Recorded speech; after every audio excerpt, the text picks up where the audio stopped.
know that feeling when you've been doing the work, the inner work, the mindset work, the healing work, and you actually start to feel a shift? Like something in you has cracked open and expanded, and you can feel yourself becoming more of who you actually are, more capacity to hold good things, more space for the abundance that you've been calling in, the money, the love, the relationships, all of it.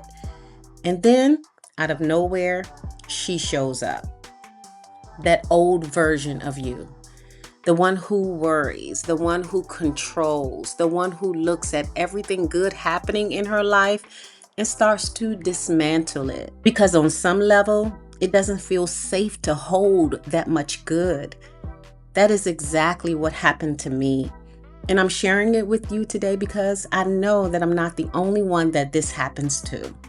So welcome back to Awaken Her Now. I am Vanetta, and today I am going deep on what it actually looks like when you stretch yourself into a higher version and then your old self tries to pull you right back. I'm going to share with you a few things. I'm going to share the signs of self-sabotage that no one warned you about, why our nervous system sometimes literally works against us when we level up, and what I did this week to get back on track. Now, before I go into it deeply, I need to give you some context because this story doesn't just start with the self-sabotage. It starts with the expansion. That is my word for 2026, expansion. And over the last 2 years, I've been doing a lot of deep inner work around capacity. And capacity isn't just about how much more money I could make or how many more opportunities came my way. It's about how much of it I could actually hold.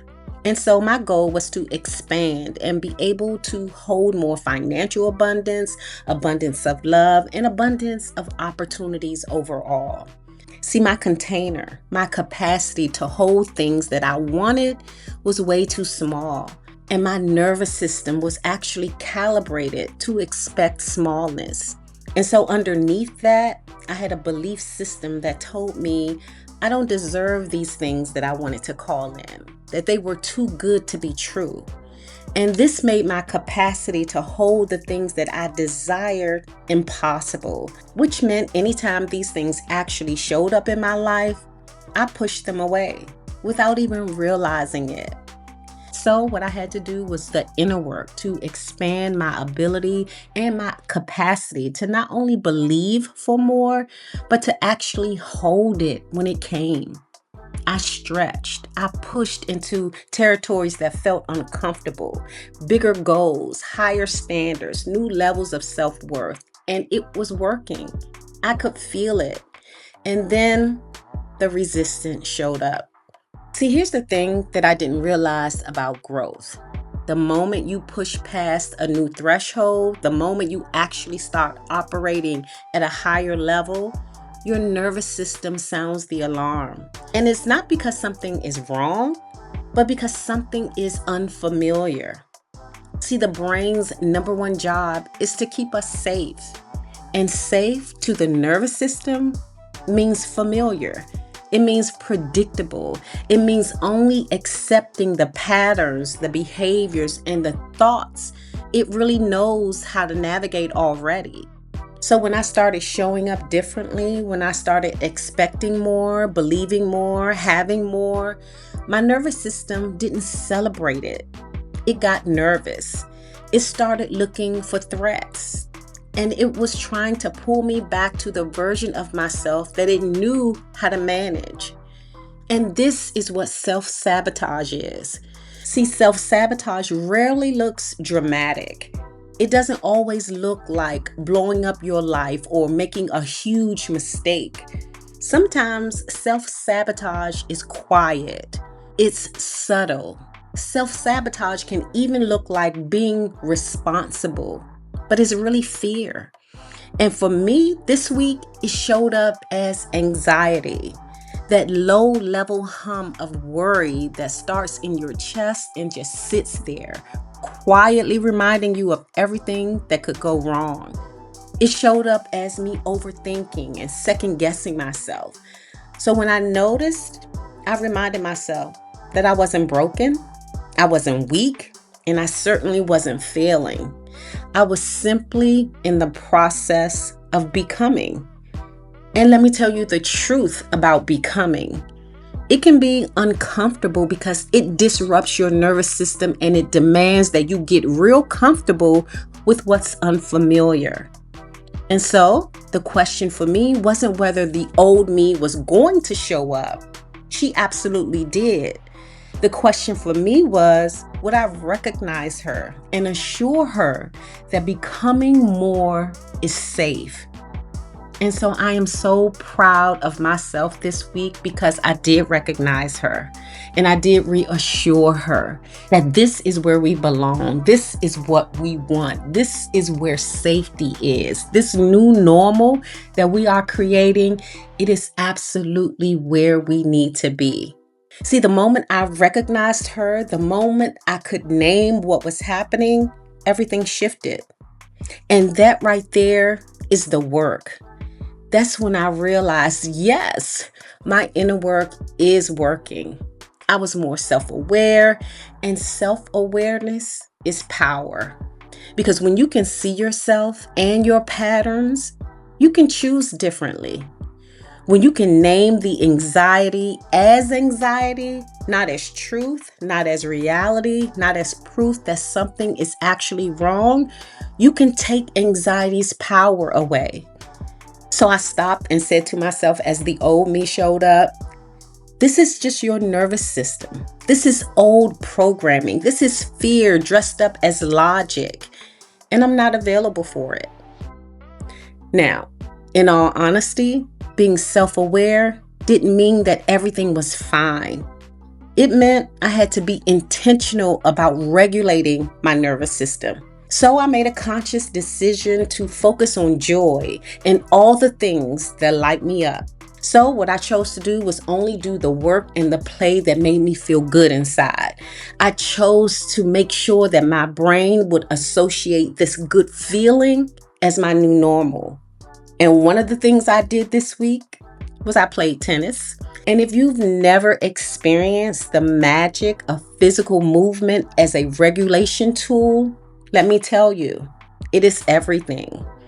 There is something about being on that tennis court that demands your attention, that demands you be present. See, I feel so powerful playing tennis, tracking down tennis balls, moving my body, swinging my racket. It all makes me feel strong and capable. And there are a lot of moving parts to tennis, so it makes me feel like I can do things that I wasn't trained to do. It makes me feel like the impossible is really possible and I am really capable of doing something amazing. And what I love most about tennis is it forces me into my body and out of my mind. And for women, listening to and allowing the body to lead, it is everything. It is where our power actually is, not in our logical brain, but actually in our bodies. I feel joy playing tennis, and joy is a nervous system regulator. Joy is medicine, and joy is a part of my inner work. And so tennis for me is pure joy. And that is one of the things I did to get back on track. And the next thing I did to get back on track and make sure I was making joy and happiness my new normal, regulating my nervous system, was to have a beach day. Yes, rest, joy, and play are so important to the life I want for myself, especially because I'm in the process of expanding into this higher version of me. And so I simply asked myself, where do you get your best ideas? Where does clarity come to you? For me, it's not when I'm grinding and pushing and forcing. It is when I step back. It is when I breathe. It is when I let myself be free. And nothing makes me freer than looking at the ocean. The ocean does something for me. The sound of it, the way it just keeps moving and keeps going, completely unbothered by anything. It reminds me of who I'm becoming. Expansive, fluid, unbothered, grounded, and powerful at the same time. So this beach day wasn't a distraction. It wasn't considered time off. It was really me focusing in and fueling my goal. So I sat there and I ate and I listened to music and danced and I read a book and I just had the most amazing day just reflecting on the woman I'm becoming and allowing it to normalize my nervous system, allowing it to become my norm. And so that beach day this week, it just felt amazing. And it was a part of me recalibrating and normalizing the woman I choose to be and the woman I'm becoming. And then came the thing that I want to talk about, the thing that I did this week that I love most. Because this was not just something I did for myself, it was something I did to invest in the bigger vision.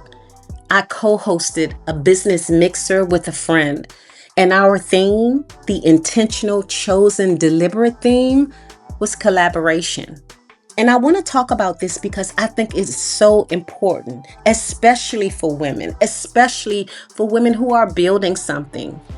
See, we are conditioned by society, culture, and by years of messaging that told us there isn't enough room at the top for all of us. We were taught to see other women as competition, to protect our ideas, and to stay in our lane and not let anyone get close.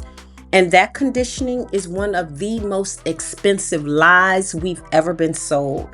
Because the truth is, collaboration is how you build faster.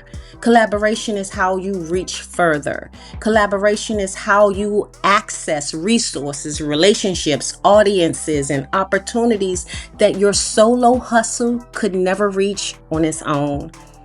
When women who are building something beautiful come together with the right intentions, with mutual respect, with a genuine desire to see each other win, it's powerful. You see, 1 + 1 doesn't equal 2 when the right women come together. It equals 10. It equals 20. It equals a room full of people who leave feeling inspired and connected and seen. And that's what happened at our mixer. There was something in that room, an energy, a collective understanding that we are in this together. That the woman next to you is not your competition. She is your co-conspirator. She is your collaborator. She is your witness. Now, there were a few men sprinkled in there too, but overall, this event was about empowering whoever and whatever soul is trying to reach its fullest potential.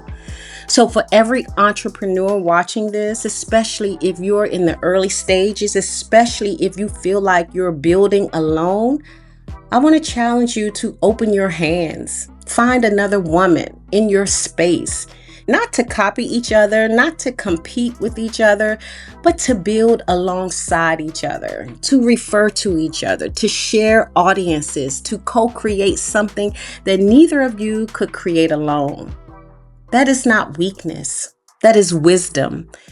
And that is what most successful people in the world actually do. So, what is the lesson in all of this? What do I want you to walk away from this video understanding? Here it is, plain and simple. Leveling up is not a straight line. It is not a clean, orderly progression from who you were to who you are becoming. It is messy. It is non-linear. It has moments where you feel like you've arrived, and then moments where your old self shows back up like she never left. And that's okay. That's not failure. That's not proof that you're not making progress. That is proof that you are in process. That is proof that you are actually stretching into someone new, something bigger, something your nervous system hasn't calibrated to yet. The blocks are real. The sabotage is real. The anxious mind that tries to pull you back to what's familiar, that's real too. But that's not truth. It's not your destiny. It is just your old programming doing what old programming does, running the old patterns that it knows. And your job, your only job in those moments is to recognize it, to name it, and to say, I see you. I know what you are, and I'm choosing differently. Then you do the work to regulate. You move your body, you rest, you play, you connect, you create, you choose intention over anxiety every single time. Because here's what I know to be true after all the inner work that I've done. The higher version of me is accessible right now. She is the version that shows up when I regulate my nervous system, when I quiet the old noise and make intentional choices about how I want to live. The highest version of me is not who I'm trying to become. She's who I already am. And I am learning to trust her more and more every single day. Now, if this video resonated with you, if you saw yourself somewhere in this story, I want to hear from you. Drop a comment below to tell me where in your life is your old self showing up and trying to pull you back. Because that's the first step. Naming it and saying it out loud and getting it out of your head and into the light where you can actually look at it and recognize what's going on so you can recalibrate. Now, do me one last favor. Subscribe to this channel if you haven't already, and share this video and this channel with another woman who may need this kind of support. Thanks again for watching, and I will see you in the next video.